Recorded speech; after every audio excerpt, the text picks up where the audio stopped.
నలుగురు కార్మికులకు తీవ్ర గాయాలు, గాయపడిన వాళ్ళంతా ఛత్తీస్‌గఢ్‌కి చెందిన వారే. ఇడ్లీ స్టీమర్ వాల్వ్ ఓపెన్ చేయకపోవడంతో ఘటనకు కారణం.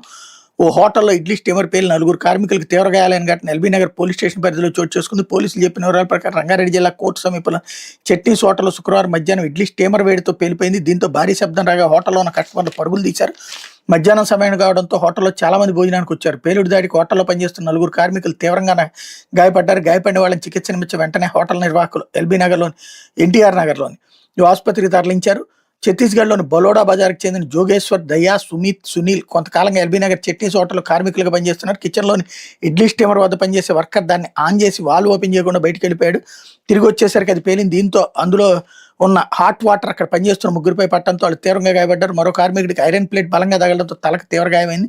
పేలుడు సమాచారం అందుకున్న పోలీసులు, హైడ్రా సిబ్బంది, డిఆర్ఎఫ్ అధికారులు, బాంబ్ స్క్వాడ్ బృందాలు చట్నీస్ హోటల్లోని కిచెన్ పరిశీలించే. ఈ మేరకు హోటల్ నిర్వాహకులపై పోలీసులు కేసు నమోదు చేసి దర్యాప్తు చేస్తున్నారు. GHMC Saroor Nagar circle deputy commissioner Bhuvanagiri Srinivas, AMHO Deepti తదితరులు పేలుడు గల కారణాలను హోటల్ సిబ్బందిని అడిగి తెలుసుకున్నారన్నటువంటి హైలైట్ చేశారు. లేకపోతే బత్తాయిలు నాకేం నష్టం లేదు అంటూ మరో వివాదానికి